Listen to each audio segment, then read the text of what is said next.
करें। आज अपने एशियन हिस्ट्री के कोर्स को आगे बढ़ाते हैं। देखिए हमारा कोर्स अभी कुछ दिनों से पॉज में था, आज से हम अपनी वैदिक शुरू कर रहे हैं। तो हम एक छोटा सा रिकैप लेते हैं कि हम कैसे पैटर्न को लेकर चल रहे हैं, कौन से एग्जाम को टारगेट कर रहे हैं, ये सब चीजें वैसे बेसिकली डिस्कस करेंगे। ठीक है, मैं कोशिश कर रहा हूँ मंडे टू फ्राइडे रेगुलर हमारी क्लासेस रहे। ठीक है, हम टॉपिक वाइज पीवाईक्यू डिस्कस करेंगे और इसके लिए हम सेपरेट चैनल या फिर हम कम्युनिटी पेज पे भी डिस्कस कर सकते हैं। ठीक है, जहां पे मैं क्विज के फॉर्म में आपको पीवाईक्यू दूंगा। दूसरी बात कि हम यहाँ पे यूजीसी नेट पेपर 2 को कवर करने की कोशिश कर रहे हैं, जहां पे हम ऑप्शनल लेवल को भी कवर कर रहे हैं। ऑप्शनल मतलब कि यूपीएससी को ऑप्शन कवर कर रहे हैं, प्लस हम यूजीसी के नेट को कवर कर रहे हैं, क्योंकि इन दोनों के रिसोर्सेज सेम होते हैं। ठीक है, और मोस्टली हम पीवाईक्यू सॉल्व करेंगे, हम ऑब्जेक्टिव पीवाईक्यू भी देखेंगे, जिससे क्या होगा हमारा जो प्रीलिम्स अप्रोच है वो भी वहां पे हमें कवर हो जाएगी। तो अभी हम देखते हैं हमने क्या क्या पढ़ लिया है लास्ट क्लासेस में। आप पूरी प्लेलिस्ट की लिंक मैं यहाँ पे आपको शेयर कर दूंगा, जो प्रीवियस क्लासेस है वो यहाँ से देख सकते हैं। ठीक है, आज से अपना टॉपिक वैदिक एज के बारे में शुरू करेंगे। ठीक है, सबसे पहले हम अपनी पुरानी क्लासेस के बारे में समझ लें कि हमने क्या क्या जान लिया अभी तक। हमारी हिस्ट्री को समझने की गाड़ी, समझने की अंडरस्टैंडिंग की एक जो लेवल है वो कहाँ तक आ गया है। ठीक है, तो हमने स्टार्टिंग करी थी हिस्ट्री को समझने से कि भाई व्हाट इज हिस्ट्री, हिस्टोग्राफी कैसा होता है, इतिहास लेखन मतलब इतिहास को लिखा कैसे जाता है। हमने टाइमलाइन के बारे में बेसिक ओवरव्यू लिया था कि ओवरऑल टाइमलाइन कैसे चलती है, पूरी एशियन हिस्ट्री की टाइमलाइन के बारे में समझा था। फिर हमने सोर्सेज ऑफ हिस्ट्री के बारे में जाना था, भाई लिटरेरी सोर्सेज होते हैं, आर्कोलॉजिकल सोर्सेज होते हैं, है ना। फिर हमने ह्यूमन एवोल्यूशन के बारे में पढ़ा कि कैसे ह्यूमन का एवोल्यूशन होता है, जहां पे हमने कई प्रकार के ह्यूमन स्पीशीज के बारे में जाना। फिर हमने उनकी साइकिल के बारे में देखा, कैसे ग्रेजुअल ग्रोथ होती है, कॉग्निटिव डेवलपमेंट कैसे होता है, लोगों की सोचने की शक्ति कैसे आती है और कैसे स्केलेटन में चेंजेस आते हैं। ठीक है, फिर हमने स्टोन एज के बारे में देखा था, जहां पे लोग स्टोन के बारे में जानने की कोशिश करते हैं, स्टोन से टूल बनाते हैं। ठीक है, स्टोन के कई आर्टिफैक्ट्स हमने देखे कि कैसे पेंटिंग चलती हैं, rock painting, Bhimbetka cave painting के बारे में समझा था। फिर इसके बाद में हमने स्टोन एज के पढ़ने के बाद में अपना last topic Indus valley cover किया है। तो कल हमने इंडस वैली के डिक्लाइन पे भी एक वीडियो डाली है, आप सभी देख सकते हैं, जहां पे हमने इंडस वैली के डिक्लाइन को समझने की कोशिश करी है। आज का टॉपिक हम इंडस वैली के आगे जाते हैं और आज हम देखने चलेंगे कि आर्यन और वैदिक एज क्या है। मतलब आज से हम ये देखेंगे कि जो वैदिक कल्चर है वो कैसे आया। ठीक है, और वैदिक कल्चर में क्या होते हैं, वेद कैसे लिखे गए, इन सब चीजों के बारे में डिस्कस करेंगे। ठीक है, तो आज से हम अपने वैदिक कल्चर को शुरू करेंगे। अब देखिए, यहां तक की जो हमें क्लासेस थी, यहाँ पे हम इसको कहते थे फोटो हिस्ट्री। फोटो हिस्ट्री मतलब क्या, प्रोटो हिस्ट्री मतलब होता है जब हमारे पास में आर्कियोलॉजिकल एविडेंसेस तो है बट लिटरेरी एविडेंसेस नहीं थे। बट अब यहाँ पे हमारे पास में लिटरेरी एविडेंसेस भी आ जाते हैं, आर्कियोलॉजिकल एविडेंस भी मिलते हैं, तो इस एज से हम प्रॉपर हिस्ट्री पढ़ना शुरू करते हैं। पॉइंट समझ में आ रहा है।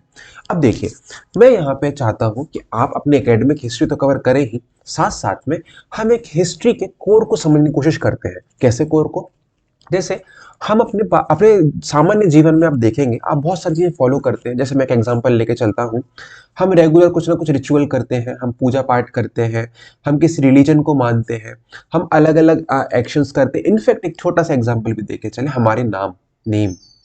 आप अपने नेम के बारे में पूछना, आप अपने पेरेंट्स के पास जाइए और कहिए आपने मेरा नाम ये क्यों रखा। जैसे मान लीजिए किसी का नाम राम है, ठीक है, तो उनके पेरेंट्स कहेंगे मैंने आपका नाम भगवान राम से लिंक करके रखा कि आपका नाम भगवान राम जैसा होगा, तो आपके अंदर भी उनके कुछ कुछ मोरल एथिक्स आएंगे, आप अच्छे व्यक्ति बनोगे।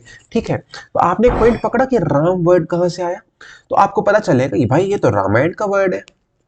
ठीक है, सिमिलरली आप अपने कल्चर में आसपास देखोगे तो आपको पता चलेगा जो हम वेद पढ़ेंगे वो पूरे में डायरेक्टली या इनडायरेक्टली घुले मिले हैं। कैसे, अब देखिए एक चीज समझ के देखते हैं। जैसे मैं अभी एक जगह जा रहा था, वहां पे मैंने देखा कि एक बस में एक नाम लिखा था उर्वशी ट्रेवल्स। मैं पहले समझ नहीं पाया कि उर्वशी का मतलब क्या होता था। मैंने वैदिक एज पढ़ा तो मुझे पता चला भाई उर्वशी तो एक अप्सरा को डिनोट किया गया है वेद्स में। तो मुझे पता चला कि भाई आज भी हम वैदिक एज से ही लिंक होकर चल रहे हैं कहीं ना कहीं। दूसरा एग्जाम्पल लेके देखने की समझ करते हैं। ठीक है, जैसे मान लीजिए आज आप एक कल्चर फॉलो कर रहे हैं, मान लीजिए आप एक आज के टाइम पे आप उसको वर्ड कहते हो रिलीजन। ठीक है, आप एक रिलीजन फॉलो कर रहे हो, आपके यहाँ पूजा पाठ होता है, आपके यहाँ रिचुअलिस्टिक प्रैक्टिसेस होती है। कभी आपने सोचा ऐसा क्यों होता है? आप जब ये चीज समझ पाएंगे कि ऐसा क्यों होता है, तो समझने के लिए हमें अपनी संस्कृति को समझने के लिए हमारे पास में आती हुई चीजें जो जनरली जनरेशन वाइज जनरेशन चल रही हैं, फॉरवर्ड हो रही हैं, उनको समझना है अगर, तो हमें अपने रूट्स पे जाना पड़ेगा। और वो रूट्स क्या है? वेद। अब मैं इसको एक पेड़ के माध्यम से समझाने की कोशिश करता हूँ।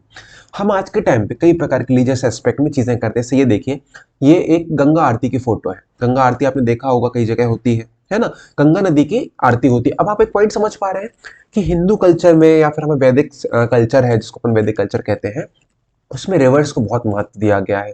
ठीक है, अलग अलग नदियों की पूजा होती है, शाम को वहां पे आरती होती है, घाटों पे बहुत सारे मंदिर होते हैं। कभी आपने पूछा अपने आप से कि ऐसा क्यों करते हैं भाई, और ये चीज कब से आ रही है, और ये चीज किसने हमें एडवाइस करी, और अगर ये चीज है तो कहाँ पे लिखी हुई है? कभी आपने सोचा? यही चीज है आज हम पकड़ के अपने इस सब्जेक्ट को एक एनालिटिकल अप्रोच से पढ़ने की कोशिश करेंगे, जिसमें हम ये जान पाए कि जो कल्चर आज चल रहा है, वो जो कल्चर आया है इसकी मेन रूट क्या है। मतलब एक पल समझ के देखिए, आज हम इस पत्ती की बात कर रहे हैं और हमें जानना है इस चीज के बारे में, रूट्स कहाँ से आई है। तो रूट्स हमारे वेद है। ठीक है, वेद से ग्रेजुअली ग्रेजुअली चलते चलते चलते हम ट्रंक से होते होते आज इतने विकसित हो गए हैं कि आज के टाइम पे हम अपने पूजा पाठ वीडियो कॉल तक पे कर रहे हैं। कई कई जनरेशन चेंजेस हुए हैं, तो एक पॉइंट पता चलता है कि आज के टाइम पे जो रिचुअल चल रहे हैं इनका मेन रूट कहाँ से आएगा? वेद से। तो आज से हम अपने वेद को समझने की कोशिश करेंगे और हम ये जानने की कोशिश करेंगे कि जो हमारे मन में क्वेश्चन उठते हैं ना कि अरे इस कथा में तो ऐसा कहा गया है, इस चीज में वैसा कहा गया है, तो उसके हमें आंसर्स मिल पाए। ठीक है, तो आज से अपना नया टॉपिक शुरू करते हैं, वेद। अच्छा देखिए, ये एक वेद की फोटो है जो मैंने नेट से निकाली है। ऐसे इस प्रकार से वेद लिखे जाते थे। अब देखिए ये कैसे लिखे हैं, लिखे हैं वैदिक संस्कृत में। ठीक है। अच्छा एक चीज के मैंने आपसे पूछूंगा, आपके मन में क्या क्यूरियोसिटी वाला क्वेश्चन आता है कि वेद पढ़ने की आवश्यकता क्यों पड़ रही है हमें अपने हिस्ट्री के सिलेबस में? अच्छा क्या है ऐसा कि वेद को पढ़े, क्या हमारे पेपर में हेल्प मिल जाए? अगर अपन पेपर के एक्सपेक्ट के हटा के देखें, ठीक है, तो मैं आपसे पूछूंगा कि भाई आप जो आज कर रहे हैं, एक्टिविटीज कर रहे हैं, आपके अंदर एक बिलीफ चल रहा है, एक आइडियोलॉजी चल रही है, क्या आप उसके पीछे की जानने की कोशिश करोगे कि ऐसा क्यों है? आज इतना सोसाइटी में डिवीजन है, ये डिवीजन कहाँ से आया? कहीं मन में आई चीज, इसका रूट कहाँ से है?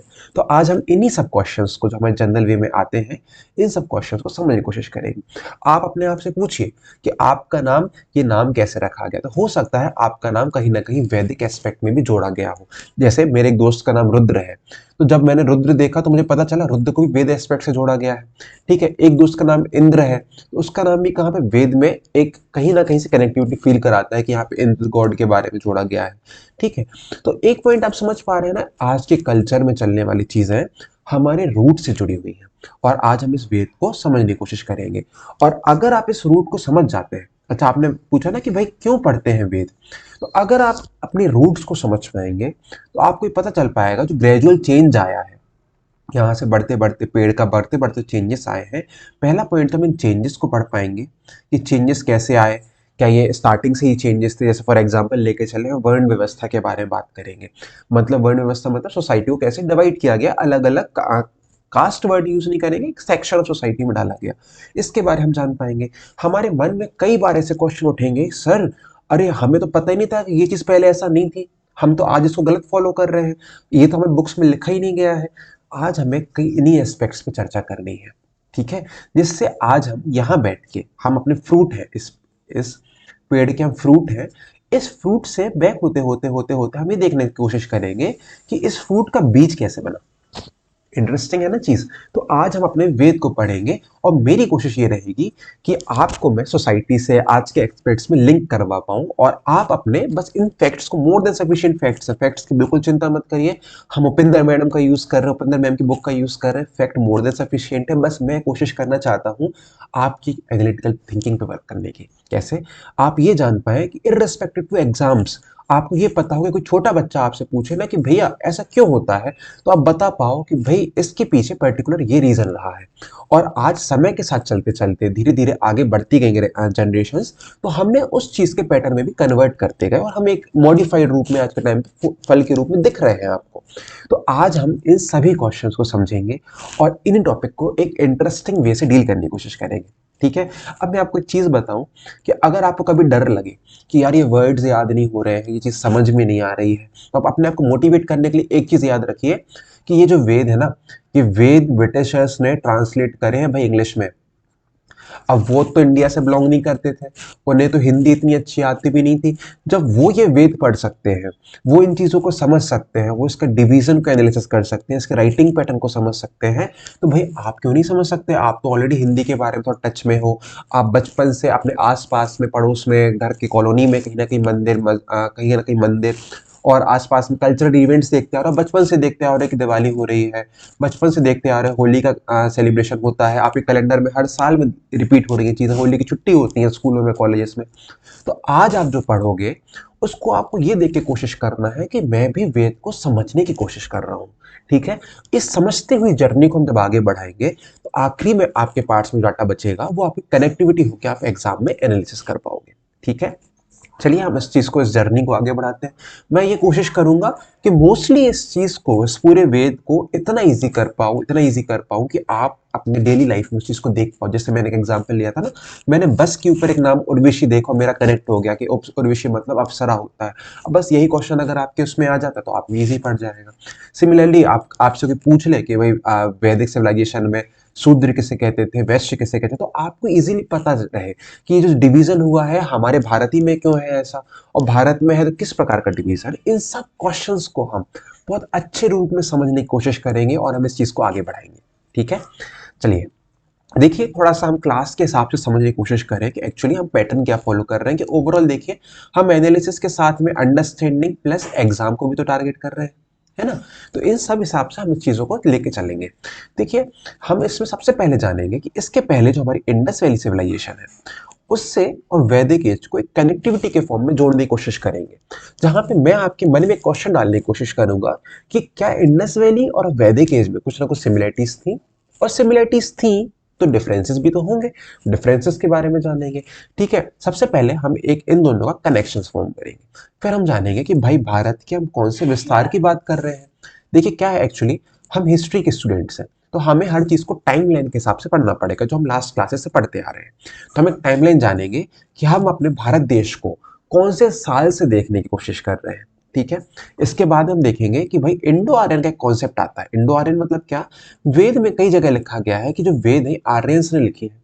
अब ये आर्यन कौन थे, कैसे आए थे, कहाँ से आए थे, इनके ऊपर थ्योरीज हैं, इनको समझने की कोशिश करेंगे, जहां से आपका एक क्वेश्चन सॉल्व होगा कि भाई वेद किसने लिखे, इनके राइटर्स कौन थे और ये अपने आप को क्या कहते थे। इन चीजों के बारे में जानने की कोशिश करेंगे।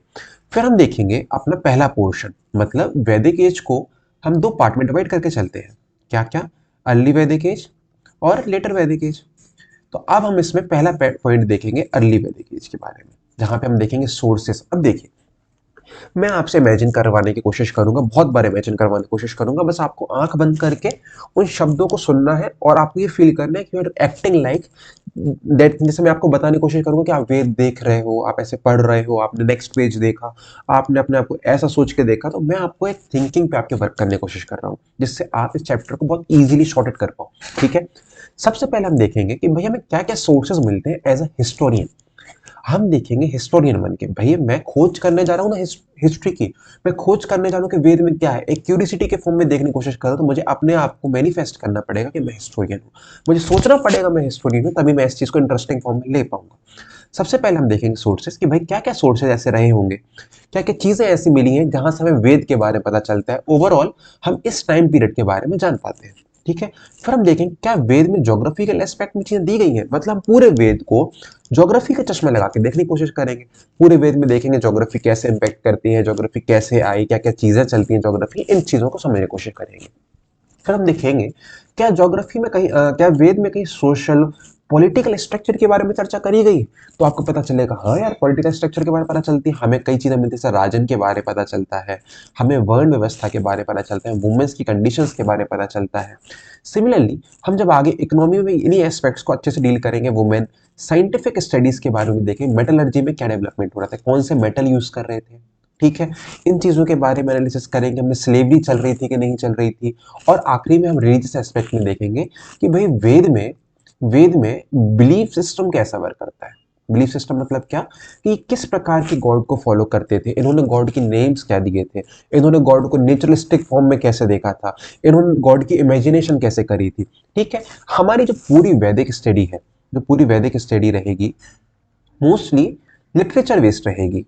ठीक है, अब इस लिटरेचर को पढ़ते हुए, जैसे आप एक एप्पल का एग्ज्यूम करिए, आप अपनी डायरी या फिर एक बुक देख रहे हैं। ठीक है, उस डायरी में आपके लिखा है कि भाई मैंने ये चीज़ें करी, ये किया। या फिर एक एग्जांपल लेता हूँ मैं रामायण के बारे में, आपको छोटा सा और इजी अंडरस्टैंडिंग करने के लिए। जैसे मान लीजिए हमने रामायण को देखा, तो पहले मैं आपसे कहूंगा कि हमें कई बार रामायण पढ़नी है, बट अलग अलग माइंड सेट के हिसाब से। आप कहोगे कैसे सर? मैंने कहा पहले हम रामायण पढ़ेंगे जब हम रामायण की ज्योग्राफी को ही फोकस करेंगे। आपने पहले का पूरी रामायण पढ़ी, आपने ज्योग्राफी देखा कि भाई रामायण में कहा गया है कि ऐसा ऐसा होता होगा, रामायण में कहा गया है कि श्रीलंका और इंडिया के बीच में एक बहुत बड़ा पुल बनाया गया। तो आपको पॉइंट पता चल रहा है कि हमने इसको एक ज्योग्राफिकल एस्पेक्ट से देखा, ठीक है। तो हमारा यहां से ज्योग्राफी सोर्सेस पता चला। सिमिलरली रामायण को हम एक सोशल पॉलिटिकल स्ट्रक्चर से देखेंगे। फिर कैसे? सोशल पॉलिटिकल स्ट्रक्चर मतलब क्या? हमने देखा कि रामायण में राजा की व्यवस्था कैसी थी, गुरुकुल कैसे चल रहे थे, वुमेन्स की कंडीशन कैसी थी। हमने इकोनॉमी की दृष्टि से देखेंगे कि राजा ने कैसे अपने राज का चलाने के लिए क्या क्या रिसोर्सेस यूज कर रहे थे, कैसे वो मैनेज कर रहे थे इकोनॉमी को अपनी। सिमिलरली हम इकोनॉमी के साथ साथ रिलीजियस एस्पेक्ट भी देखेंगे। अब आपके मन में पॉइंट आएगा कि सर हम तो राम भगवान को पूछते हैं, फिर वहां पर रिलीजियस एस्पेक्ट कैसे आएगा? तो मैं आपको एक बात याद दिलाने की कोशिश करता हूँ। अगर आपने लॉकडाउन के टाइम पे रामायण देखी है, तो आपको एक पॉइंट पता चला होगा कि रामायण में कई बार राम भगवान भी शिव जी की पूजा कर रहे हैं, राम भगवान भी नेचुरलिस्टिक पूजा कर रहे हैं, राम भगवान भी अलग अलग भगवानों को याद करके उनका आशीर्वाद लेके आगे बढ़ रहे हैं। आपको एक पॉइंट पता चला, राम भगवान की जो स्टोरी है उसमें भी एक रिलीजियस एस्पेक्ट दिखता है, ठीक है। वैसे देखिए, ये जो हमने एग्जांपल लिया रामायण वाला, ये लेटर फेज में लिखा गया है, वेद के बाद में पॉइंट है। बट ऐसा कोड जो है, जैसे शंकर जी वाला पॉइंट आता है या फिर हमारा शिव जी वाली बात आती है, उसको हम हल्दी वैदिक और लेटर वैदिक से ही जोड़ेंगे, ठीक है। तो अब आप ये सोच के चलिए, आप बिल्कुल ब्लैंक हैं, आपको भी कुछ नहीं आता, आप रिलीजन के बारे में समझने की कोशिश कर रहे हो, ठीक है। और अपन बिल्कुल बेसिक से लेकर एडवांस तक चलेंगे, आपको इंटरेस्टिंग लगेगा। और मैं चाहता हूं आप मुझसे बहुत अच्छे रूप से इंटरेक्ट करें, अपने आइडियाज शेयर करें, अपनी बिलीव्स के जो आपको इस चीज को बस थोड़ा सा पॉलिटिकल एस्पेक्ट से दूर रखना है। हम इसको हिस्टोरिकल एस्पेक्ट में ही देखेंगे, बट कोशिश करेंगे हम आज की कल्चर से लिंक कर पाए, ठीक है। तो आपके जो भी कमेंट्स रहेंगे, सब्सक्राइब करें, शेयर करें और कमेंट्स को मेंशन करें, जिससे हम और आप एक दूसरे को समझ पाए और हम इस जर्नी को बहुत ब्यूटीफुल बना पाए, ठीक है। आगे बढ़ते हैं। देखिए, अभी तक हम अपनी हिस्ट्री में यहाँ तक प्री हिस्ट्री के बारे में जान लिए, स्टोन एज के बारे में समझा, वैदिक इंडस वैली सिविलाइजेशन के बारे में पढ़ा। आज से टॉपिक हमारा आर्यन और वैदिक एज को डील करेगा, आर्यन और वैदिक एज, ठीक है। अब मतलब हम भारत को लगभग 2000 से लेके 600 बीसीई के बारे में जानने की कोशिश करेंगे, ये वाला पीरियड, ठीक है। अब उपेंद्र मैम ने इस पूरे चैप्टर को इसी टाइटल के हिसाब से डिवाइड किया है। मतलब अब आप उपेंद्र मैम को जब खोलेंगे तो आपको एक पॉइंट पता चलेगा कि इस पीरियड में उपेंद्र मैम ने दो बातें करी हैं। एक तो करी लिटरेरी सोर्सेस के बारे में, जहां पे हम जानेंगे वेद के बारे में। तो वेद में उन्होंने बात करी अर्ली वैदिक और लेटर वैदिक। सिमिलरली उन्होंने दूसरे सोर्स में देखा, आर्कोलॉजिकल एस्पेक्ट में जानने की कोशिश करी, जहां पे वो बात करेंगे मेगालिथिक कल्चर, चारकोलिथिक कल्चर और क्या कहते हैं हमारा ये न्यूलिथिक चारकोलिथिक कल्चर के बारे में बात करी है, ठीक है। अब मैंने ये तो आपको एक जो फ्रेमिंग है मैडम की वो बता दी है, तो हो सकता है आपको रीडिंग करने में हेल्प करे। अब आप अपने आप को बिल्कुल शांत करें और अपने आप को ये देखें कि मैं अपने भारत को इतने साल पहले देखने की कोशिश कर रहा हूँ।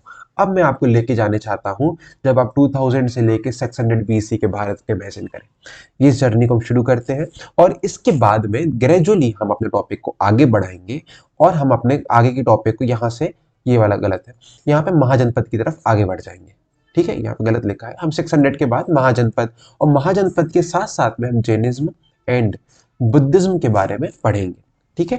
तो यहाँ से हम टॉपिक को आगे बढ़ाते हैं और हमारी स्टडी सब्जेक्टिव भी है, एनालिटिकल भी है और एग्जाम ओरिएंटेड भी है। तो ये आपको हर जगह से बेनिफिट करेगी, ठीक है। डन, आगे बढ़ते हैं। देखिए, हमारे भारत को जब हम एक जूम आउट करके देखते हैं, जूम आउट मतलब बहुत दूर से देखते हैं, मैप जैसा देखते हैं, तो हम अपने भारत को एक टाइम फ्रेम में लेके चलते हैं। हमने कहा कि सर हम 2000 से लेके 600 बीसी तक का फेज देखते हैं। टाइमलाइन अगर आपने नहीं देखे तो प्रीवियस वीडियोस देख लीजिए, ठीक है। हमने कहा कि भाई मैं आपको एक विजुअलाइजेशन करवाने की कोशिश करता हूँ 2000 बीसी से लेके 600 बीसी के बीच तक का। अब आपने देखा कि अच्छा सर ठीक है, तो आपने देखा कि यहाँ पे भारत में नॉर्थ वेस्ट रीजन में, यहाँ पे नॉर्थ वेस्ट रीजन में जहाँ पे पहले हड़प्पा सिविलाइजेशन चल रहा था, अब वहाँ पे ग्रेजुअली धीरे धीरे समय के साथ में पता चलता है, इस वाले पीरियड में यहाँ पे हमें वैदिक सिविलाइजेशन के बारे में पता चलता है।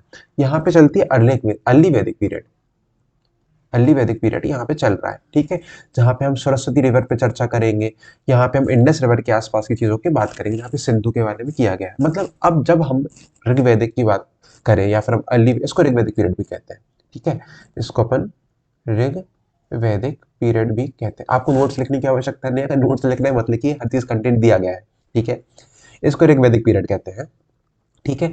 ये वाला पीरियड 1500 से लेके 1000 बीसी तक के बारे में बताता है। टाइम के बारे में फिर से डिस्कस करेंगे, अभी बस आप एरिया देखिए। जब हम अर्ली वैदिक पीरियड के बारे में पढ़े तो आप अपने आप को हिस्टोरियन समझ के यहाँ ले जाए कि भाई अब मैं नॉर्थ वेस्ट इंडिया के बारे में समझ रहा हूँ, ठीक है। ग्रेजुअली हमें पता चलता है जैसे लेटर वैदिक पीरियड आता है, लेटर वैदिक में हम अपने आप को गंगेटिक प्लेन्स के, गंगा यमुना वाली दोआब के पास में लेके जाएंगे और यहाँ पे हम अपने आप को 1000 से लेके 600 के बीच में रखेंगे। तो जब अभी हम जो पीरियड पढ़ रहे हैं, हमारा पार्ट 1 और पार्ट 2 इस वाले रीजन के साथ में डील करेगा, तो आप अपने आप को पूरे टाइम इसी फेज में रखे रहे, इसी मैप के पोर्शन पे रखे रहे, जिससे आपको एक माइंडसेट बना रहेगा कि मैं इंडिया की किस जगह की बात कर रहा हूँ, ठीक है। सेकंड पार्ट में लेटर वैदिक पीरियड में हम अपने आप को इंडिया के थोड़ा सा ईस्टवर्ड लेके जाएंगे और ये जो माइग्रेशन के साइन है, माइग्रेशन मतलब धीरे धीरे लोग यहाँ से नीचे साइड से यहाँ आने लगे, ठीक है, ये माइग्रेशन किया। इसके बाद में हम एक और टॉपिक डील करेंगे जो है मेगालिथिक कल्चर के बारे में।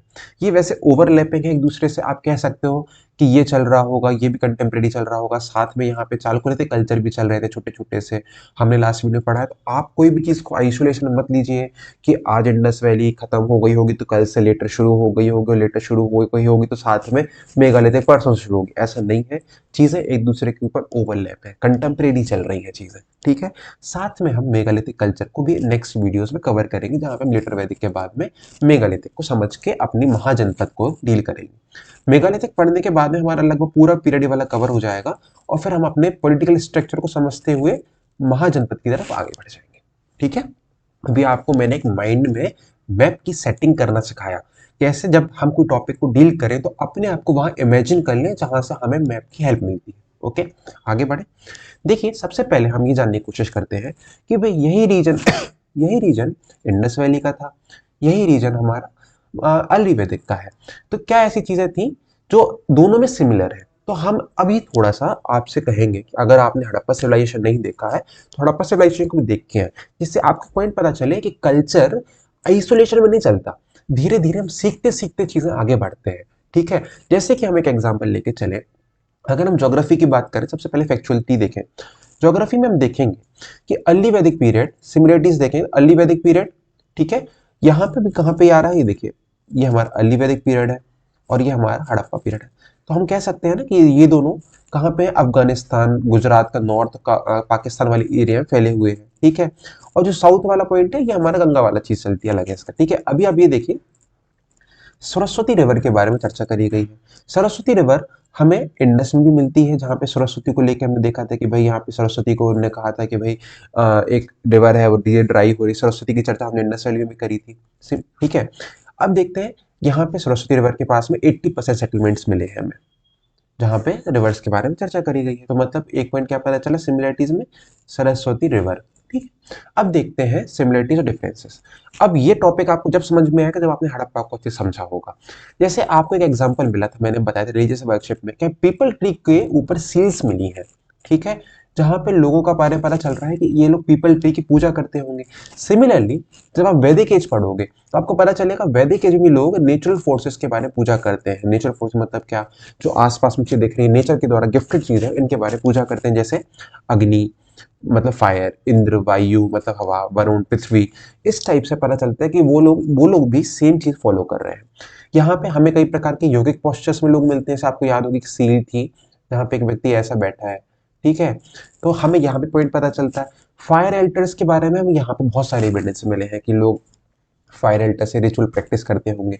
सिमिलरली अर्ली वैदिक में तो फायर एल्टर्स का महत्व मिलता है, जिसको अपन कहते हैं हवन कुंड, यज्ञ करने के लिए अपन उसका यूज करते हैं, छोटा सा अपन ब्लॉक टाइप का बनाते हैं, इसके ऊपर अपन यज्ञ करते हैं फायर से, तो वो रिचुअलिस्टिक प्रैक्टिस है, ठीक है। हमें पशुपति सील के बारे में पता चलता है। सिमिलरली यहाँ पे हम शिव के बारे में देखते हैं, जो बहुत एक प्रोमिनेंट गॉड के रूप में समझ में आता है, और उनको अपन शिव को पशुपति शील के साथ ही जोड़ने की कोशिश करते हैं, ठीक है। सिमिलरली हमें यहाँ पता चलता है कि यहाँ पे इनके पास में गुड मेजरमेंट सिस्टम था, ज्योग्राफी अच्छी थी, और यहाँ पे हमें पता चलता है कि यहाँ पे भी ज्योग्राफी और टाइम मैनेजमेंट, वो टाइम मेजरमेंट के लिए कई प्रकार के शब्द दिए गए हैं, ठीक है। हमें दोनों जगह गोल्ड के एविडेंसेस मिलते हैं। अगर आपने मोहनजोदड़ो मूवी देखी याद होगी, उसमें भी गोल्ड का मेंशन है। सिमिलरली हमें वैदिक में भी गोल्ड का मेंशन होता है। इसके बाद में हम डिफरेंसेस देखें थोड़ा सा, तो ये थी अर्बन सिविलाइजेशन। अर्बन सिविलाइजेशन मतलब क्या, जहां पे हमने शहरीकरण देखा था, लोग डेवलप हो रहे थे, बट अब अपन शहरीकरण से वापस कहां पे आ गए, पेस्ट्रल। अब हम फिर से घूमंतु बन गए, नोमैडिक लाइफ जीने लगे। अब ये कैसे हुआ, ये जब हम डिक्लाइन होता है, डिक्लाइन के बाद में लोग माइग्रेट हो गए। अब उनके पास में इंटरनेट तो था नहीं कि वो अपने इंटरनेट में समझ लें, फिर से सर्च कर लें और फिर से अपना बैकअप मंगा लें, और तो फिर से उनके पास में रिसोर्सेज आ जाए, नहीं। तो उन्होंने फिर से अपनी लाइफ स्टाइल को शुरुआत से जीने की कोशिश करी, और यहाँ से फिर से पेस्टोरल लाइफ स्टाइल में आ जाते हैं, ठीक है। अब भाई ये लोग हॉर्स के बारे में अवेयर नहीं थे, बट हमारे पास में जब वैदिक एज पढ़ेंगे तो हमें एनिमल में हॉर्स और काऊ के बारे में प्रॉपरली मेंशन है, ठीक है। यहाँ पे अगर मेटलर्जी की बात करें, साइंटिफिक डेवलपमेंट में, तो यहाँ पे ब्रोंज और कॉपर के में आर्टिफैक्ट्स मिलते हैं। जैसे आपको डांसिंग गर्ल के बारे में पता होगा, कॉपर के आर्टिफैक्ट्स मिले हैं, एंथोमॉर्फिक फिगर्स मिले हैं। सिमिलरली जब आयरन के बारे में देखें तो हमें अर्ली, और अर्ली में भी नहीं कहेंगे, इसको हम खासकर लेट में जोड़ेंगे। लेट वैदिक पीरियड में हमें आयरन के प्रॉपर एविडेंस मिलता है। इसको अपन कहते हैं आर्य वर्ड, कृष्ण आर्य, इस टाइप के वर्ड्स हम इसको डिनोट करते हैं, ठीक है। अब देखते हैं, अब हम अपनी वैदिक एज को शुरू करते हैं। तो आप हमसे पूछेंगे सर ठीक है वैदिक एज है, आप टाइमलाइन बताइए कि हम पूरे वैदिक एज को टाइमलाइन में कैसे डालें, ठीक है। देखिए, अभी हम अपने आप को इंडस वैली तक सीमित करके पढ़ रहे थे। इंडस वैली की ग्रेजुअल एंड होता है, एंड के बाद से पता चलता है एक वैक्यूम क्रिएट होता है। इस वैक्यूम में लोग अपनी लाइफ स्टाइल चेंज करते हैं, वापस एक सिविलाइज्ड फॉर्म से हटके कहाँ आने लगते हैं, पेस्ट्रल के लाइफ स्टाइल में आ जाते हैं। और अब हमें पता चलता है, अब हमारी गाड़ी कहाँ धीरे धीरे चलती है, कि हमें पता चलता है कि 1500 बीसी से लेके 600 बीसी की कहानी पढ़ेंगे अपने भारत की, ठीक है। इसको भी हम दो पार्ट में डिवाइड करते हैं, और इसका मिड पॉइंट होता है 1000 बीसी। तो हमारा पहला पार्ट है, ये होता है अर्ली वैदिक पीरियड, जो दूसरा पार्ट है वो होता है लिटिल वैदिक पीरियड। तो आज का हमारा जो पूरा फोकस रहेगा वो रहेगा हमारा अर्ली वैदिक पीरियड को लेके, ठीक है। अब देखते हैं वैदिक एज। वैदिक एज लगभग दो पार्ट में डिवाइड है, हमने समझ लिया। इसको अर्ली वैदिक को ऋग वैदिक एज भी कहते हैं, ठीक है। अब सबसे पहला क्वेश्चन उठता है, अच्छा यहाँ पे हम वैदिक एज के साथ में एक टॉपिक सबसे पहले पढ़ेंगे कि भाई किसने लिखे, रिटन बाय हुम। तो एक पॉइंट आता है कि देखिए कौन है ये लोग, कहाँ से आते हैं, इंडो आर्यन। सबसे पहला पॉइंट हम जो पढ़ेंगे वो है इंडो आर्यन को लेके, ठीक है। इंडो आर्यन कौन थे, इनके बारे में समझने की कोशिश करते हैं। तो इंडो आर्यन क्या है एक्चुअली, ये कॉन्सेप्ट कैसे आता है, कि ये कॉन्सेप्ट ऐसे आता है कि जब हमने वेद पढ़े, जैसे अब आप अब आप एक पल को सोच लिया, ब्रिटिशर है और आप सोसाइटी को जानने की कोशिश कर रहे हैं और आप वेद पढ़ रहे हो। वेद में एक जगह लिखा है हम आर्यंस हैं, वी आर आर्यंस। जो लिख रहा है वो अपने आप को क्या बोल रहा है, मैं आर्यन हूं। आपके मन में क्वेश्चन उठेगा ना कि यार इस किताब में एक जगह लिखा है कि आर्यन है, फिर ये आर्यन कौन थे। तो हिस्टोरियंस इस वर्ड को पकड़ के खोजबीन करने लगते हैं। उन्होंने कहा कि यार ये आर्यन कौन है, और कहाँ कहाँ पे सेम सेम वर्ड आर्यन के बारे में पता चलता है हमें, आर्यन। तो अब आर्यंस के बारे में समझने की कोशिश करी, क्योंकि अब हिस्टोरियन को ये पता चल गया कि जो वेद है ये आर्यंस ने लिखे हैं, तो हमें सबसे पहले आर्यन को जानने की जरूरत है, ठीक है। तो अब इस पे क्या हुआ, डिबेट्स हुए, कई प्रकार की थ्योरीज आई, कई प्रकार के एनालिसिस हुए, ठीक है। तो वैदिक टेक्स्ट लिखे किसने, आर्यंस ने।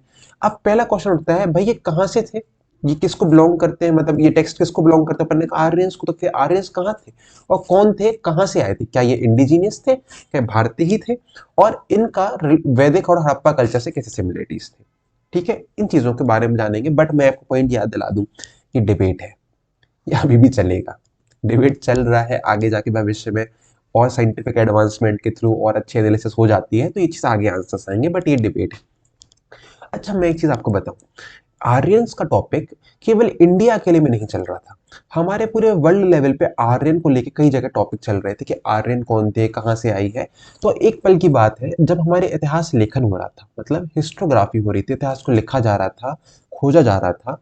1920 सेंचुरीज की बात है, 19 और 20 सेंचुरी, मतलब अब आप ये देखिए यहाँ पे कौन सा पीरियड चल रहा है, वर्ल्ड वॉर वाला पीरियड। मैं आपको हिटलर से करने की कोशिश कर रहा हूँ, ठीक है। यूरोपियन नेशंस, और ये अपने एक्चुअली एक चीज मैं आपको पहले समझा दूं, हमारा वेद को एज अ हिस्टोरिकल सोर्सेज जानने के लिए आपको याद होगा कि एक हमने पॉइंट पढ़ा था, ब्रिटिशर्स ने डिकोडिंग करना शुरू किया था अपने वैदिक लिटरेचर को इंग्लिश में। ठीक है, पढ़ते पढ़ते उसकी रिसर्च करने लगे। तो सिमिलरली आप एक पॉइंट देख के चलिए कि ब्रिटिशर्स के द्वारा ही हमारे वेद का इंटरप्रिटेशन किया गया है ट्रांसलेशन में, इंग्लिश ट्रांसलेशन में, और वही ट्रांसलेशन को एक हिस्टोरिकल एनालिसिस के हिसाब से पढ़ रहे हैं। ठीक है ना। तो अब यहाँ पे आप देखेंगे कि 1920 सेंचुरी की बात चल रही, पूरे वर्ल्ड में अलग अलग प्रकार के हिस्टोरियंस डिबेट्स कर रहे हैं, डिस्कशन कर रहे हैं, आइडियाज शेयर कर रहे हैं। तो एक पॉइंट पता चलता है, यूरोपियन नेशंस ने जहां जहां पे अपने आप को कॉलोनाइज किया मतलब क्या है, जहां जहां पे अफ्रीका और एशिया वाले देशों में कॉलोनाइज किया, तो उनके एक अंदर बायस थॉट था। बायस थॉट मतलब जानते हैं ना, जैसे वो अपने आप को कहते थे, हाँ मैंने आपको एक लास्ट वीडियो में बताया है, द वाइट मैन बर्डन के बारे में बताया था। वो अपने आप को ये कहते थे कि जो वाइटिश लोग हैं, वाइट लोग हैं, उनके ऊपर भगवान ने एक बर्डन बना के दिया है कि जो नॉन वाइट लोग हैं उनको सिविलाइज करो। तभी जो ब्रिटिशर्स जब इंडिया आए थे तो कहते थे कि भाई ये लोग तो, एक उन्होंने थोड़ा सा रेशलिज्म रखा कि भैया ये अलग है, ये अलग है, हम वाइट है, ये तो कुछ काम के नहीं है, ब्लैक है। तो ये एक पॉइंट पता चल रहा कि ये उस टाइम पे एक आइडियोलॉजी बहुत चल रही थी। ठीक है, ये पूरे यूरोप में चल रही। तो ये आइडियोलॉजी हमारे लिटरेचर में भी दिखी। लिटरेचर मतलब ब्रिटिशर्स लिटरेचर, नो वैदिक लिटरेचर में नहीं, बट जब वैदिक लिटरेचर को पढ़ने के लिए आप जा रहे हो, पर आप एक पीछे बायस थॉट लेके जा रहे हो मन में कि यार हम इस किताब को ऐसे देखेंगे, ऐसे आर्यंस कोई और है, मतलब एक हम एक नेगेटिव थॉट लेके ही इस किताब को पढ़ रहे हैं। ठीक है, तो स्कॉलर में कई प्रकार के बायस थॉट लेके उन्होंने लिखा, 19 चीज को लिखा। तो क्या किया उन्होंने, वैदिक के जो आर्यस थे उसको बाकी देश में आर्य से जुड़े हुए रेस से जोड़ने की कोशिश करी। ठीक है, तो कई स्कॉलर्स ने कहा जो आर्य की बात चली एक्चुअली रेस है। रेस मतलब क्या? अब देखिए रेस मतलब क्या है, एक डिवीजन है। अब लोगों को क्लासिफाई किया गया डिफरेंट रेस में, जैसे मंगोलियन रेस, नेगोटियन रेस, ऐसे कई प्रकार की फिजिकल और अदर कैरेक्टरिस्टिक। फिजिकल मतलब क्या? फिजिकल कैरेक्टरिस्टिक मतलब स्किन टोन कलर हो सकता है, स्किन का कलर हो सकता है, आईज का कलर हो सकता है। अब एक मैं आपको कहानी जोड़ने की कोशिश करता हूँ। अगर आपने 9th क्लास की हिस्ट्री पढ़ी है तो उसमें हिटलर के बारे में आता है, rise and fall of Germany के नाम से। ठीक है, शायद यही चैप्टर की हेडिंग है। वहां पे हिटलर की एक आइडियोलॉजी चलती थी कि मैं उन लोगों को आर्मी में शामिल करूंगा, उन लोगों को बेस्ट कहूंगा जो सुपीरियर वाइट है। उनको कहना था जो आर्य नहीं है, जो आर्यंस नहीं है उनको मार देना चाहिए, वो काम के नहीं है। तो आर्यंस की कैसी पहचान होगी? जैसे उसकी आंखें ब्लू होनी चाहिए, वाइट स्किन होनी चाहिए, इस टाइप के कुछ कुछ कैरेक्टरिस्टिक्स दिए थे हिटलर ने। और अगर वो नहीं है तो उनको मार देना चाहिए। तो उसने किस किस को मारा? जिसके मतलब जैसे देखो ये आ रहा है, जैसे जिनके ब्राउन हेयर है, ब्लू आई है, उनको ही आर्य कहा गया। और उसने कहा कि आर्य ही सबसे अच्छी रेस है और यही लोग काम के, बाकी लोग काम के नहीं है। तो उसने मैस लेवल में लोगों को मारा है, बहुत ज्यादा लोगों को मारा। ठीक है, तो आपको पॉइंट पता चल रहा है ना, एक जो आइडियोलॉजी चल रही थी यूरोप में, वो कैसे रिफ्लेक्ट कर रही थी। और यही आइडियोलॉजी हमारे वेद को पढ़ते टाइम पे स्कॉलर्स द्वारा अफेक्ट करेगी। ठीक है, तो वो आर्य को वहीं से कनेक्ट करेंगे और फिर नेगेटिव इंटरप्रिटेशन देंगे चीजों का। देखते हैं आगे। तो ये नाजी प्रोपेगेंडा भी बहुत चला है, जो आज के टाइम पे एक और ये जो चीज है ये एक्चुअली मिथ के हिसाब से दी गई है। लोगों का बिलीव है कि ऐसा होता है, बट किसी हिस्टोरिकल फैक्ट था ही नहीं इस चीज के पीछे। ठीक है, तो इस चीज को हम आगे देखेंगे कि आगे क्या चलता है। देखिए इसके ऊपर फिर डिबेट हुआ, ग्रेजुअली धीरे धीरे समय आगे बढ़ा। 20s के टाइम पे इसके ऊपर डिबेट होना शुरू हुआ। यहाँ पे बात आई कि आर्य क्या उन है, इनको क्या हमें रेस से देखना चाहिए, क्या हम रेस से देख के इनको सही कर रहे हैं। ठीक है, तो कहा जाता है कई प्रकार के लैंग्वेज वालों ने स्टडी करी, लिंग्विस्टिक ने।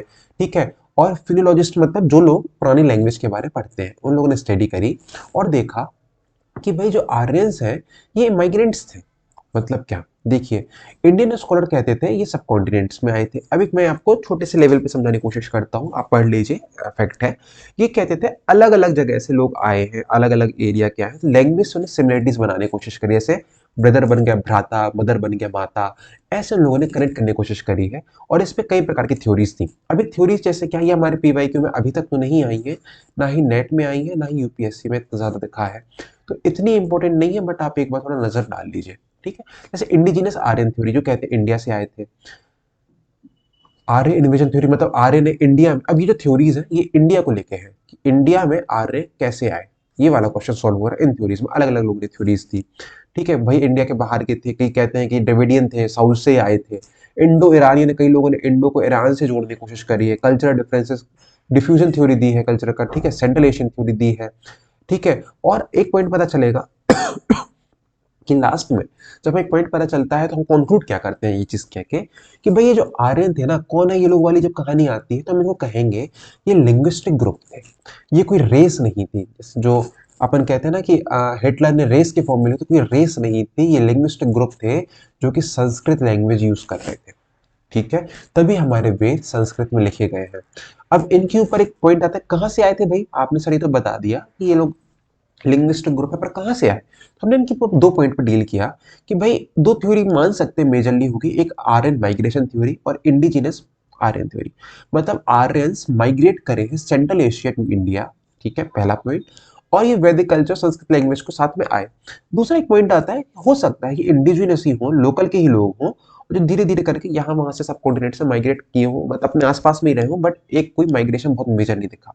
और कई प्रकार से हमें एक ये भी थोड़ी मिलती है कि आर्यंस वेव के फॉर्म में आए, इस वाले पॉइंट में पता चलता है कि वो डिफरेंट लेयर ऑफ वेव्स में आए हैं। मतलब पहले एक आ गए, फिर दूसरी लेयर आई, तीसरी, ऐसे धीरे ग्रेजुअल माइग्रेट हुआ, एकदम से नहीं हुआ कि ऐसे लाखों 2 लाख लोग आए हो बैठ गए हो आगे सीधे ये लो पंजाब में आके बैठ गए, ऐसा नहीं था। ठीक है, अब हम आपकी पहली एज अर्ली वैदिक एज शुरू करने जा रहे हैं। ठीक है, अभी आप अपने आप को बिल्कुल नॉर्मल रखिए। आपको आर्यंस के बारे में समझ में नहीं आया हो तो आप फिर से स्लाइड को देखिए और एक बार कोई बुक को, खासकर आर एस शर्मा को पढ़ेंगे तो आपको समझ में आ जाएगा। इट्स इन डिबेट, ज़्यादा परेशान होने की नीड नहीं है। आपको बस दो पॉइंट रखना है, आर्यन या तो इंडिजिनस रहे होंगे, बाहर से आए होंगे। बाहर से कहाँ आए होंगे, सेंट्रल एशिया। इनके ऊपर और भी बहुत सारे डिबेट्स हैं, उन डिबेट्स के बारे में अलग अलग इंटरप्रिटेशन, अगर आपको बहुत ज़्यादा क्यूरियोसिटी हो तो एक एक डिबेट डील कर सकते हो। ठीक है, अब हम वापस अपने टॉपिक पे आते हैं, अर्ली वैदिक एज। अब अपना टॉपिक पे फिर से फोकस करते हैं। अब हम देखेंगे वेद के बारे में, अब हम जानेंगे वेद को।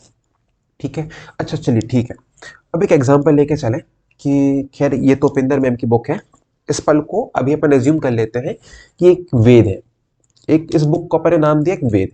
अब इस बुक को मैं लगभग 4 से 5 बार पढ़ूंगा। एक बार इस बुक को पढ़ूंगा ये देखने के लिए क्या क्या सोर्सेज यूज करे गए थे। ठीक है, मैंने जैसे एक सोर्स मान लिया, सोर्स हो गया हमारा उपेंद्र मैम की बुक, ठीक है, या फिर अपना वेद, जैसे ऋग्वेद हो गया, इस फल को अभी चलो आप मान लो ये ऋग्वेद है, तो मैंने सोर्स क्या लिया, ऋग्वेद। ठीक है, इसके बाद मैं पहली लेयर पढ़ूंगा इस किताब की, इस किताब की जब पहली लेयर पढ़ूंगा तो मैं कहूंगा कि भाई ये बुक में जोग्राफिकल चीजें क्या क्या बताई गई हैं, जोग्राफिकल इंटरप्रिटेशन क्या दिया गया है, मतलब भारत के इतिहास में जोग्राफी का रोल क्या प्ले करती है, इसके बारे में पढ़ेंगे। फिर हम इकोनॉमी की लेयर देखेंगे, फिर हम सोसाइटी, पॉलिटी और आखिरी में रिलीजियस एस्पेक्ट को देख के इस किताब को समराइज करेंगे, जो हमारा समराइजेशन कहलाएगा, वैदिक एज का समराइजेशन, जिसको आप आज के टाइम पे नोट्स कहते हो। पॉइंट समझ में आ रहा ना, डिफरेंट डिफरेंट हेडेक को ही तो मिला के आप नोट्स कह रहे हो, तो आखिर में आपको हर चीज को एनालाइज करके कंपाइल करने की कोशिश करूंगा। ठीक है, सबसे पहले हम ये देखेंगे सोर्स। अच्छा, सबसे पहले चीज पूछोगे कि सर आपने तो उपेंद्र मैडम को स्टेशनरी से खरीद लिया तो आपको हिस्ट्री के बारे में नॉलेज हो गई, बट वेद कहाँ से आए, वेद के बारे में और क्या क्या चीजें पता चलती है। तो जब हमने, अब आप ब्रिटिशर हो, इमेजिन करो आप ब्रिटिशर हो, मैं आपसे कहता हूँ कि यार आपको वेद समझना है यार, तो आपने कहा चलो ठीक है, मेरे पास दो ऑप्शन है, पहले तो मैं वेद खुद ही पढ़ूंगा, वेद मेरे पास अवेलेबल है, मतलब डायरेक्ट अवेलेबल नहीं है, कहीं कहीं डायरेक्ट सोर्सेज में अवेलेबल है। मैंने वेद पढ़े, वेद के साथ में मैंने कहा कि चलो मैं और देखूं वर्ल्ड में, इंडिया के बाहर, आउटसाइड इंडिया, क्या कहीं कुछ वर्ल्ड की सिमिलरिटीज दिख रही है जो हमारे वैदिक कल्चर में दिखाया गया हो, कुछ ऐसे वर्ड्स, ऐसे की टर्म्स, ऐसे सेम कस्टम्स, इमेजेस, या फिर कुछ सेंटेंस या राइटिंग पैटर्न, कुछ ऐसा सिमिलरिटी दिखा। तो हमने कहा कि हाँ सर, मतलब हम वेद को एक तो देखेंगे डायरेक्ट वेद के नजरिए से, और दूसरे देखेंगे कि इसके अलावा कहाँ कहाँ पे वेद के टॉपिक सिमिलर दिखे हैं। ठीक है, जैसे फॉर एग्जाम्पल ये हमारी उपिंदर मैम है, एक तो उपिंदर मैम के थ्रू हम हिस्ट्री पढ़ेंगे, साथ साथ में हम R S Sharma, Romila Thapar ma'am, IGNOU, इन सब के नोट्स में भी जज करने की कोशिश करेंगे क्या यहाँ पे हमें सिमिलरिटी दिख रही है चीजों में। ठीक है, तो मल्टीपल सोर्सेस हमने लिए इस चीज को समझने के लिए। जैसे हम देखेंगे ज़ेंड अवेस्टा, हम देखेंगे बुगास, कोई इंस्क्रिप्शन के बारे में पता चलता है। अब इन चीजों के बारे में जानने की कोशिश करते हैं। सबसे पहला सोर्स हमें पता चलता है कि भाई एक तो क्या है, देखिए वेद जो थे, वेद बहुत लंबे समय तक ओरली ट्रांसमिट हुए हैं। ओरली ट्रांसमिट मतलब जानते हैं कि मतलब क्या, वर्बली चले हैं। तो हमें इनकी एग्जैक्ट टाइमिंग नहीं पता कब ये एग्जैक्ट कंपाइल किए गए होंगे रिटन फॉर्म में। ठीक है, हमारे पास में सबसे लास्ट मैन्युस्क्रिप्ट, सर्वाइविंग मैन्युस्क्रिप्ट है, वो 11वीं सेंचुरी की है। ठीक है, तो उसको क्या कहते हैं, शुक्ल शाखा है, मैं आपको बताऊंगा आगे, ठीक है। तो वो वाली हमारे पास सबसे आखिरी मैन्युस्क्रिप्ट है जो अभी तक सर्वाइविंग है, ठीक है। अब हमने कहा कि भाई चलो सर, आपने कहा कि चलो हमारे पास में ये रिसोर्स तो मिल गया और हमें ये पता है कि थोड़े समय तक बरवली चल रहे थे, बट क्या हम इनकी डेटिंग कर सकते हैं? आपके दिमाग में एक इंटरेस्टिंग फॉर्म आया कि चलो सर, पहले अपन इस किताब को पढ़ने से पहले आप लाइब्रेरी में गए हो, आपको मैंने एक मैन्युस्क्रिप्ट दे दी। मैन्युस्क्रिप्ट जानते हैं क्या होता है? मैन्युस्क्रिप्ट के बारे में सर्च करिए, इस टाइप की होती है मैन्युस्क्रिप्ट, ठीक है। अब आपको एक कागज मैंने दिया, आपने कहा कि सर ये कब का लिखा होगा? मैंने कहा यार खोजो यार। तो आपने क्या किया कि सर चलो पहले इसकी डेटिंग करते हैं। तो हमने उस चीज को पढ़ते पढ़ते में कई बार एस्ट्रोनॉमिकल चीजें देखी। आपने देखा कि अरे सर, यहाँ पे तो ग्रह की बात करी गई है, यहाँ पे तो एक कॉन्स्टलेशन की बात करी, ये कब आया होगा? आपने खट खट खट खट तुरंत नेट पे सर्च किया, इंटरनेट पे स्क्रॉल किया, इसके पहले ये वाला कॉन्स्टलेशन कब आया था? तो आपको एक पॉइंट पता चला ना कि आपको डेट मिली कि सर ये वाला कागज जो है ना, ये कागज हमारे ख्याल से लगभग इतने साल पुराना होगा, लगभग इतने साल पुराना होगा। तो आपको एस्ट्रोनॉमिकल रिसर्च से कई प्रकार की डेटिंग्स मिली है, ठीक है। ये एक डिबेट भी चलता रहा, धीरे धीरे ग्रेजुअल चेंजेस हुए। तो ऐसे आपने एक पॉइंट देखा, डेटिंग करने के लिए आपने क्या यूज करी? एस्ट्रोनॉमिकल चीजें करी। दूसरा, आपको पता चलता है कि हमें दो इंस्क्रिप्शंस मिलते हैं, एक इंस्क्रिप्शन मिलता है और एक रिलीजियस टेक्स्ट के।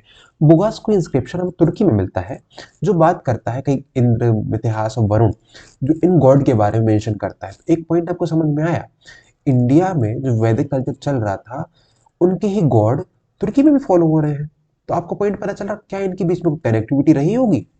अरे हाँ सर, आपके मन में थॉट आया कि सर इनके बीच में कनेक्टिविटी है, तो हो सकता है होगी। फिर इसके बाद में हमें कई सिमिलरिटीज, बहुत ज्यादा सिमिलरिटीज मिलती है ऋग्वेदिक और इरानियन टेक्स्ट ज़ेंड अवेस्टा में, ठीक है। तो आपने एक पॉइंट पता चला कि सर केवल वेद अकेले से हम वेद के बारे में नहीं जान सकते कि हम वेद अकेले पढ़ते रहे, मतलब उपेंद्र मैडम ही को पढ़ते रहे पूरी हिस्ट्री पता चल जाएगी, नहीं। इसके साथ में हमें रोमिला थापर मैडम की किताबें पढ़नी पड़ेगी, इसके साथ में हमें इग्नू के बारे में भी जानना पड़ेगा, इसके साथ में हमें आर एस शर्मा बुक भी पढ़ना पड़ेगा, और कई और बुक्स जब पढ़ेंगे तो हमें पता चल जाएगा कि एक्चुअली हिस्ट्री क्या है। पॉइंट समझ में आ रहा है ना? वैसे ही हमने अलग अलग सोर्सेज की बात करी, तो हमने यहाँ पे दो सोर्सेज उठा लिए, एक उठा ली बोगास्को इंस्क्रिप्शन और दूसरा उठा लिया हमने ज़ेंड अवेस्टा, जहाँ पे हमें कई प्रकार की चीजें मिलती हैं।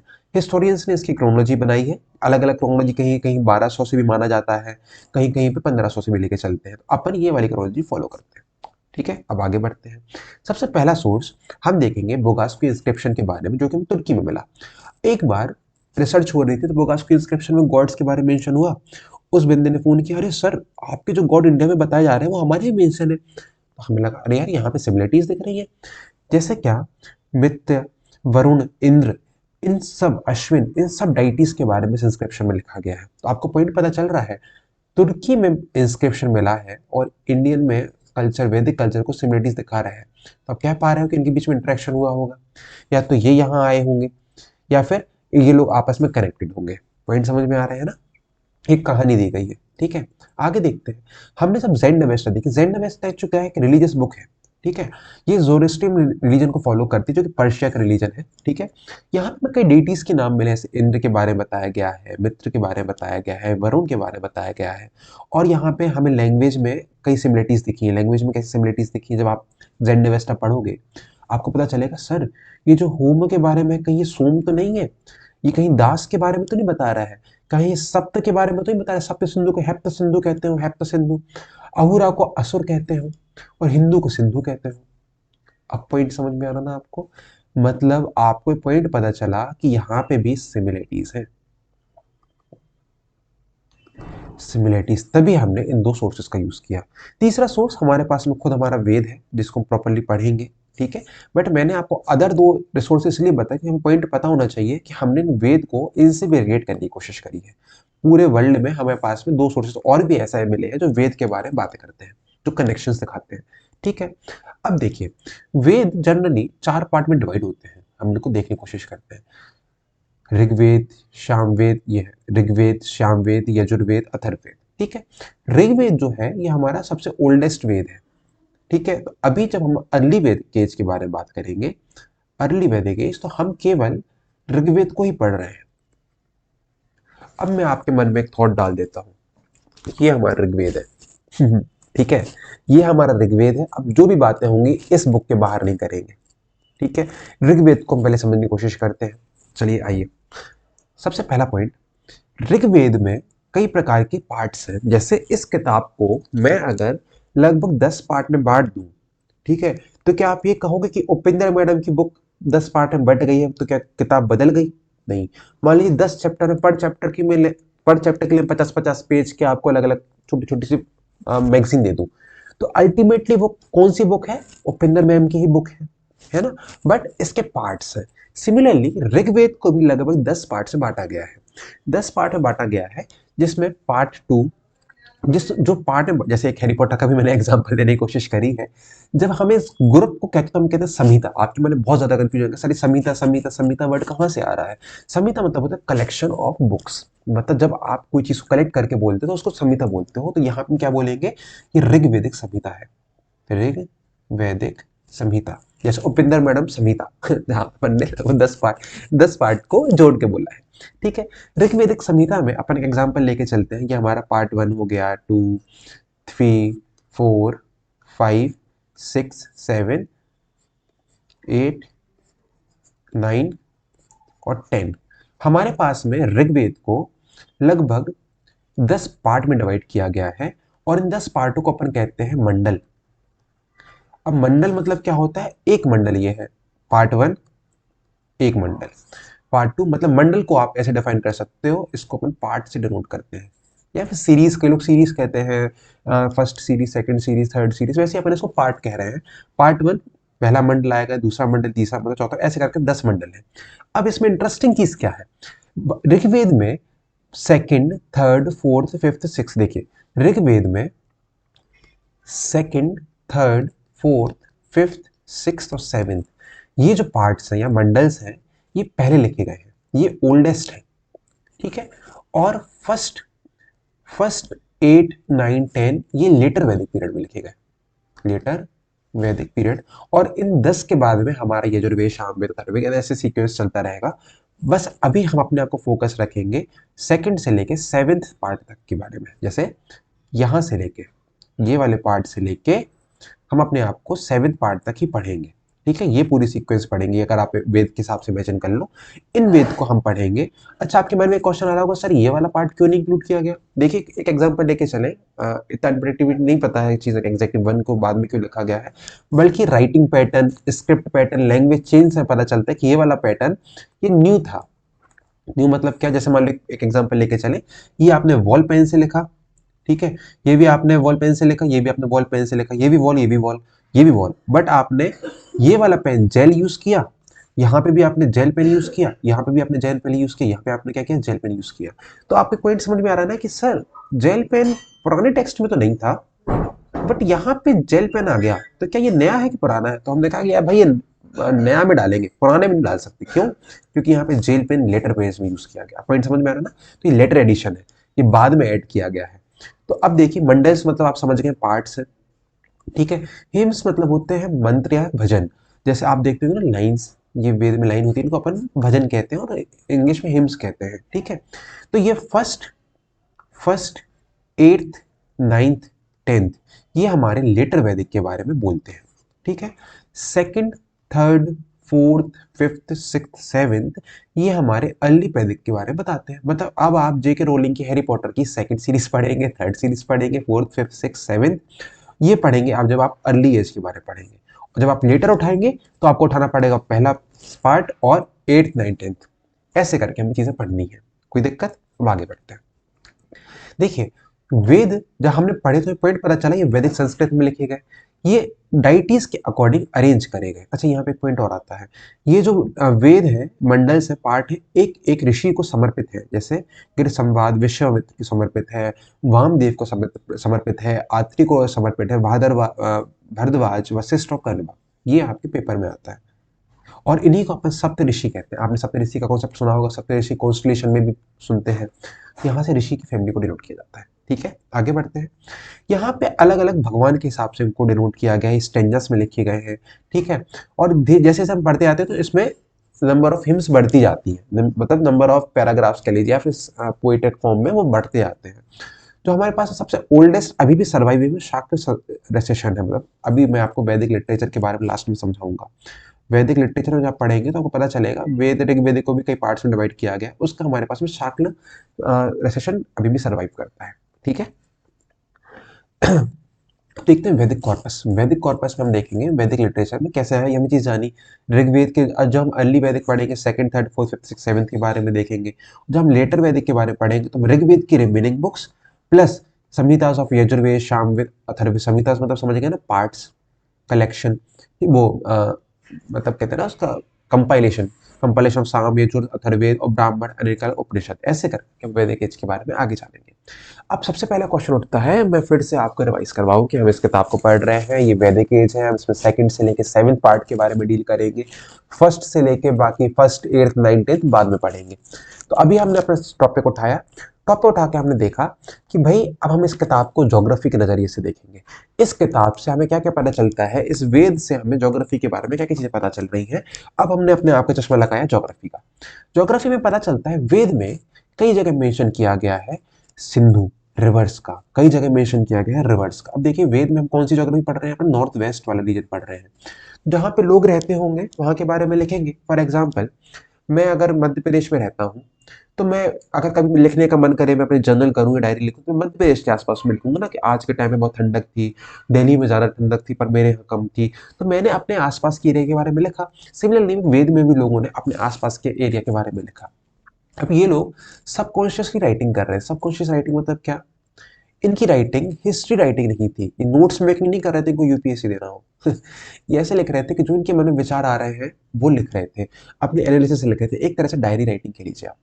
आपके डायरी राइटिंग में आप कभी पैराग्राफ यूज करते हो, नहीं करते हो, बट मुझे आपकी डायरी से की टर्म्स उठाने हैं, तो मैं बार बार आपकी डायरी पढ़ूंगा अलग अलग चश्मा लगा के। मैं देखूंगा ये डायरी आपने नाइट में लिखी थी, ये डायरी आपने मॉर्निंग में लिखी थी, डायरी में आप पर डे थॉट लिख रहे हो, आपका एक पैटर्न है, आपने एक दिन डेट मेंशन करी है, एक दिन आपने प्लेस एंड लोकेशन मेंशन करी है। ऐसी हम चीज़ों को समझने की कोशिश करते हैं।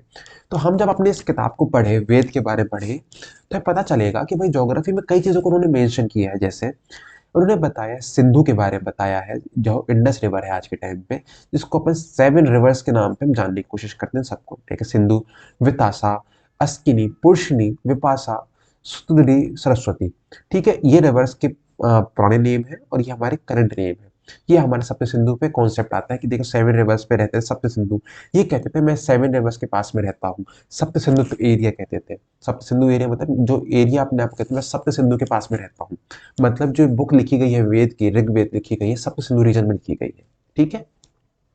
इसके बाद के टॉपिक्स जो हैं वो हम कल पार्ट 2 में पढ़ेंगे। इसके बाद हम क्या जानने की कोशिश करेंगे, वेद के बाद में हम देखेंगे कि हाँ, ज्योग्राफी हो गया, हमें एक पॉइंट पता चल जाता है कि जो ये वाला पोर्शन पूरा है, मैं यहाँ पे इसको समराइज करने की कोशिश करता हूँ, रुकिए। आज की क्लास में हमने 2 पॉइंट जाने कि हम कैसे अपने बुक को पढ़ेंगे, कैसे हम इस चीज़ के ऊपर रिसर्च कर रहे हैं, एक तरीके से इमेजिनेटिव फॉर्म में रिसर्च करी कराई बट हम पढ़ रहे हैं। आज हमने 2-3 चीज़ें जानी। भारत में इस वाले क्षेत्र में हमें एक चीज़ पता चली, यहाँ पे अर्ली वैदिक सिविलाइजेशन चल रही थी। अर्ली वैदिक जो कौन से पीरियड में चलती है, 1500 से लेके 1000 बीसी के बीच में। अब इस वैदिक कल्चर के बारे में पता चलता है कि यहाँ पे सोर्सेज, इस एरिया को जानने के लिए हम 2 प्रकार के सोर्सेज यूज करें। एक तो करें हमने वेद को ही यूज किया। यहाँ पे वेद के बारे में हमने जाना ऋग्वेद के बारे में। ऋग्वेद क्योंकि सबसे ओल्डेस्ट टेक्स्ट है। ऋग्वेद में भी हमने देखा कि भाई ऋग्वेद में पहला पार्ट तो नहीं है, second, third, fourth, fifth, sixth और सेवेंथ, इन पार्ट को हम जब पढ़ेंगे तो हमें इस एरिया के बारे में पता चलेगा। और जब हम फर्स्ट, एट्थ, नाइन्थ और tenth plus other literature, later Vedic को जब हम जानेंगे, तो हमें गंगा यमुना दोआब वाले पीरियड के बारे में पता चलेगा, जो कि हमारा लेटर वैदिक पीरियड है। कोई दिक्कत, ठीक है। इसके बाद में हमने जाना, इसके अलावा भी सोर्सेस थे कई जगह, जैसे ज़ेन अवेस्टा, जो कि एक पर्शियन रिलीजियस बुक है, सिमिलर टू वेदा, मतलब जैसे वेद भी अपने आज रिलीजियस बुक है, वैसे ज़ेन अवेस्टा जो कि जूरिज्म रिलीजन को फॉलो करती है। प्लस बुगास कोई इंस्क्रिप्शन के बारे में देखा जो कि हमें तुर्की में मिला है। और भविष्य में अगर मान लीजिए कोई और अपन को इंस्क्रिप्शन मिलता है या कोई और टेक्स्ट समझ में आती है, तो वो भी एक तरह से यहाँ पे सोर्स में बढ़ जाती है, ठीक है। इसके बाद में हमने जाना कि भाई इसके नीचे मेगालिथिक कल्चर भी चल रहा था, जो हम आगे जाके नेक्स्ट वीडियोस में कवर करेंगे। तो आज हमने एक छोटा सा ओवरव्यू लेने की कोशिश करी है, मैंने आपके दिमाग में एक इमेजिनेशन फॉर्म से, क्रिएटिव फॉर्म से रखने की कोशिश करी है। और मैं कोशिश करूंगा, अभी तो वैसे आज खैर आपको ज़्यादा इन्फॉर्मेशन नहीं मिल पाई है, बट मैं आगे सीरीज जब पढ़ाऊंगा, नेक्स्ट वाला वीडियो जब देखेंगे, तो मैं आपको कनेक्ट करवाऊंगा डेली लाइफ। कैसे आप ये देखेंगे कैसे आज हम डेली लाइफ में वैदिक एज का यूज कर रहे हैं। और इन दोनों को जब आप समझ जाएंगे ना, तो आपको आज का कल्चर समझ में आ जाएगा, कल्चरल चेंजेस कैसे हुए और कैसा एक्चुअल कल्चर था और आज हम कैसा फॉलो कर रहे हैं। तो मैं आशा करता हूँ कि आपको ये क्लास अच्छी लगी होगी। तो लाइक सब्सक्राइब करें, कमेंट्स मेंशन करें, और मैं रेगुलर अपडेट करने की कोशिश करूंगा बिल्कुल। तो जो भी आपकी फीडबैक हो बिल्कुल डालें, और अगर आपको कुछ भी इशू हो कमेंट्स में डाल सकते हैं, ठीक है। तो मैं उसको रिजॉल्व करने की कोशिश करूंगा। ये आपके हमारा एक टीचिंग लर्निंग पैटर्न है, जहाँ पे आप भी एक्टिव रहो, मैं भी एक्टिव रहूँ, कुछ नया चीज़ आपको पता चलता है बिल्कुल मेंशन करें कमेंट में, और फिर मैं फ्यूचर में टेलीग्राम भी आपको मेंशन कर दूंगा। Thank you for watching. Like और सब्सक्राइब जरूर करें। बाय।